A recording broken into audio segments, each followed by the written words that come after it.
there, I'm Leah Jorgensen. I'm a holistic nutritionist based in Portland, Oregon. And I'm in my office today with my friend, longtime friend, Bridgit Danner. I always want to just call you Bridgit Beasley. It's funner to say, Beasley, I know. But Bridgit and I went to high school together in Virginia many moons ago. And found out, I don't know how long, I guess it's been a few years that we were both here residing in Portland. And of course, Bridgit opened up your studio. I have a wellness center, and now you're in the wellness field as well. Yes, and so Bridgit offers at her wellness center acupuncture, naturopathy, chiropractic care, massage. Yep. Does that cover it? Yeah, and functional medicine is kind of woven in there in our style of practice. That's pretty exciting. And so I thought, well, who better to have as my first guest on this little video series on holistic nutrition that I'm putting out? Yeah, you're the first. I did not know that. I know. The first, yes. So I invited Bridgit to come today to speak about one of your specialties in fertility, and so how holistic nutrition applies to fertility and health of fertility and women trying to have babies. And so I'll leave it to you to kind of give a nice introduction to what fertility, what you do as a practitioner with fertility and how nutrition comes into play. Yeah, so if I work one-on-one with someone, you know, we always start with a history taking and, you know, how'd you get to where you are, where are you? And definitely nutrition is a big part of what we do. Occasionally you'll go to a reproductive specialist, a conventional one, and they'll say, oh, you know, what you eat doesn't matter. I think that's changing. But of course, like what we eat, like builds every cell of our body, including a new baby. It very much influences our cycle.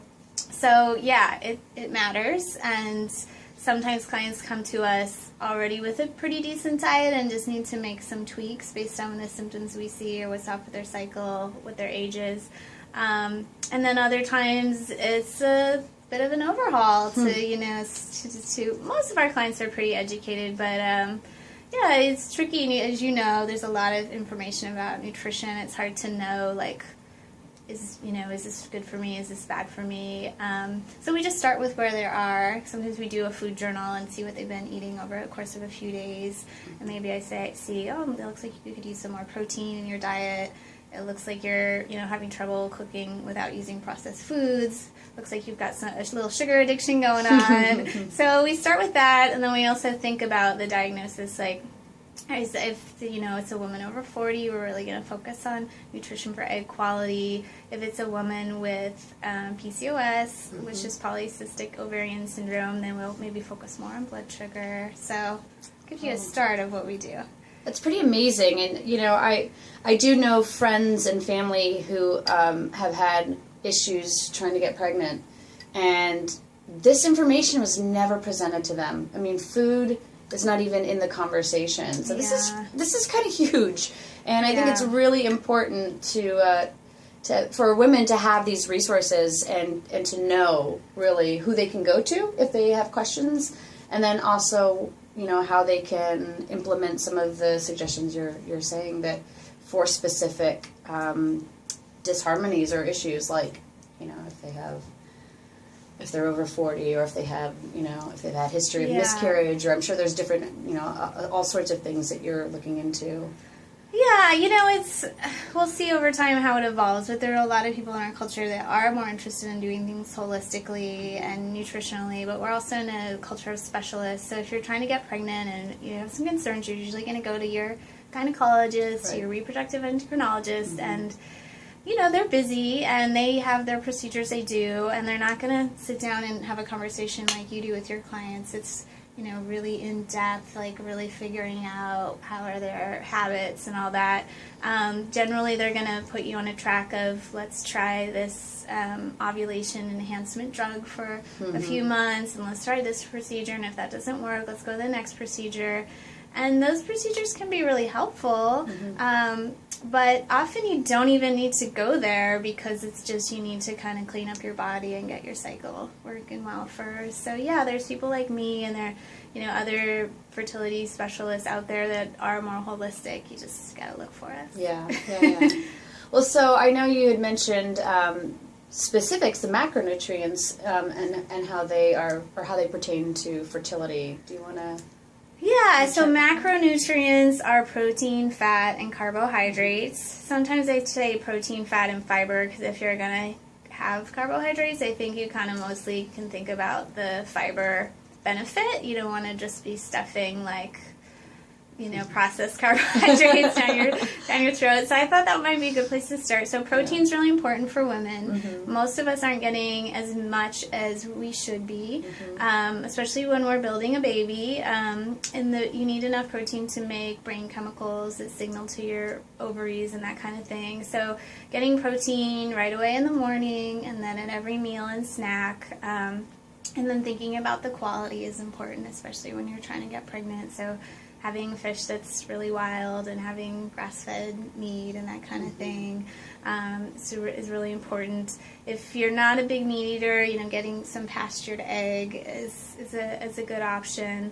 I do like protein powders. I know they're a bit controversial, but I think a high-quality protein powder to make smoothies. I had a smoothie this morning. You can put a lot of great stuff in there.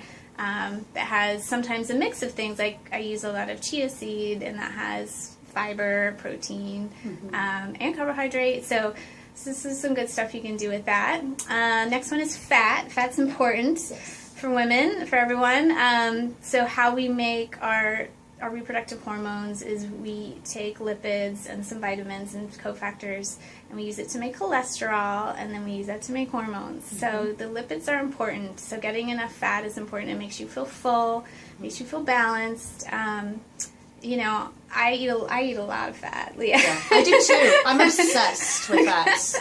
I'm obsessed with really good quality butter. I'm obsessed with butter, really good butter. Amish butter. Oh my gosh, Irish butter on St. Patrick's Day. St. Patrick's Day. The Irish, the Kerrygold's are great too. But butters, olive oil. Yeah. I love coconut oil. Yeah, and even I save my bacon fat like my mom used to, and I cook with that. There's, that's a way to kind of have local sourced fat, is just use the fat that you're cooking with. And then last one is carbohydrates. So carbohydrates are a part of our diet. Especially for women, we can totally starve ourselves of them to be able to cycle and make breast milk. So keep that in mind. But you want to watch how much you get, because the most common female hormone disorder is polycystic ovarian syndrome, which starts with a blood sugar imbalance. So I usually say 100 grams a day of starchy carbs is a good rule of thumb, and you don't have to count stuff like broccoli and spinach. That's a freebie. But 100 grams of carbs a day you could think about as half a sweet potato and an apple and a half cup of rice, maybe something like that. So just kind of be, as you go through your day, I can get my few servings in, but I'm not going to go crazy and be snacking on carbs all day. Right. So, yeah. That's great. And, I think about when clients will come in and there's this sort of aversion to the macronutrients more than anything else. They're just sort of afraid of carbs, afraid of fat, afraid of protein. I don't want to eat animal this. I'm afraid if I have carbs, I'm going to bloat. I'm afraid if I eat fat, I'm going to get fat, which you and I know it's completely the opposite, that if you don't eat fat, you're more likely to put on pounds. And fats are actually part of the process for maintaining weight and losing weight. So it's an interesting thing when people come in and they're, I don't know how they are with you, but they might be a little afraid or a little nervous about approaching the macronutrients if they've already been trained to think otherwise. Yeah, you get in a habit. I remember I did one lady's food journal, and I said, well, are you a vegetarian? And she said, no. And I'm like, well, did you notice you pretty much didn't have any protein for 3 days? And she just didn't notice. We get in our habits, and it's just good to have a relationship and a second opinion. And if you're getting a nice diversity of all these macronutrients, then you're getting also a lot of micronutrients that you need for your healthy cycle and your healthy baby. Yay! Do you recommend supplementation with when women are trying to get pregnant? Yeah, I'm definitely a supplement person. I mean, I think it's best prescribed from your provider for high quality stuff.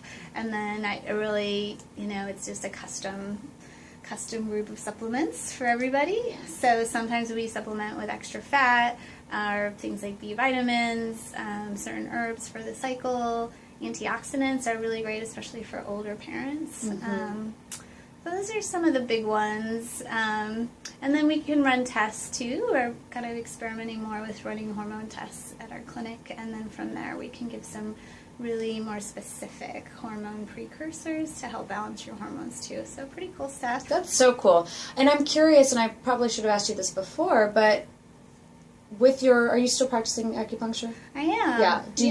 Do you prescribe Chinese herbs in your practice? Not anymore. Okay. I was trained in them, but I guess I worked at an herb store, actually, a Western herb store while I was still in school, and I always had a nose in my book there. Yeah. So yeah, I'm just more of a nutritional supplement person for Gotcha. the most part. Yeah. And easy access for people. Yeah, you can pick it up anywhere. It's easy to tolerate taste-wise. Yeah, that's true. Mixing up your concoctions, I know, that's funny. Well, that's great. Is there anything else about nutrition and fertility? Superfoods you mentioned.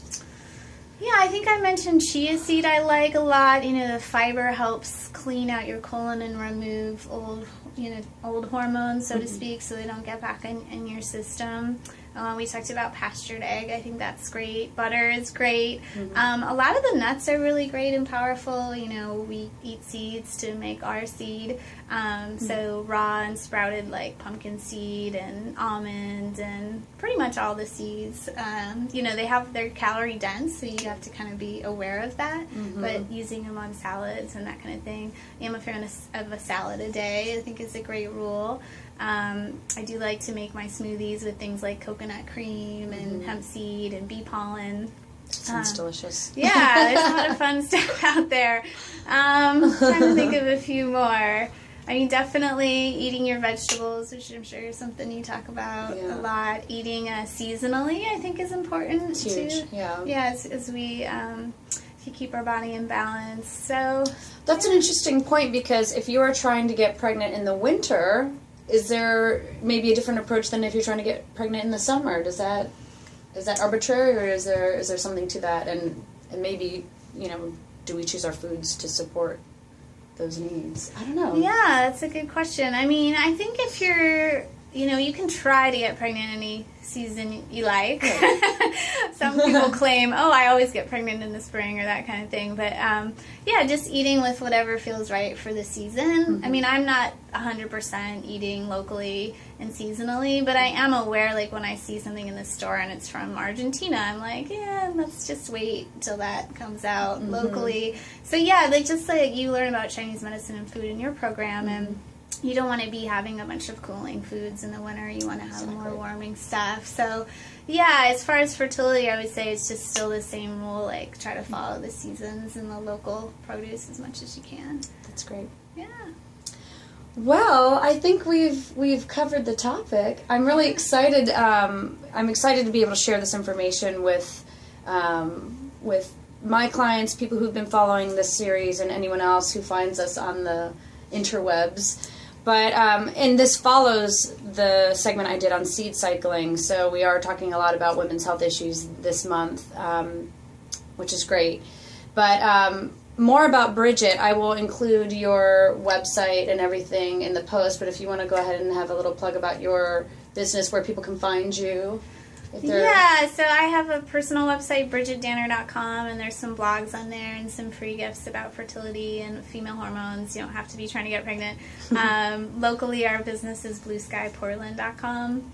And I do have, especially on my personal website, access to some podcast archives. I have 30-plus episodes on fertility alone, and then we've got lots of topics, endometriosis and PCOS and you're on there Yeah. talking about mindful eating. So yeah, there's definitely a lot of free resources to check out, or you can go to your podcast app and look for Women's Wellness Radio, and the second one is called Sperm Meets Egg.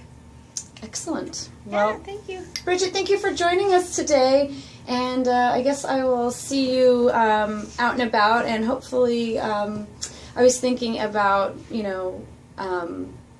some of the interconnected things that we do in our practices. Yeah. But then, when we go out into the world, how we can, enjoy. We'll keep the conversation Yeah, going. keep the conversation going. Maybe Right I'll see you at the farmer's market or something. Right on. Cool. Thanks, All right, everybody. thanks. Bye.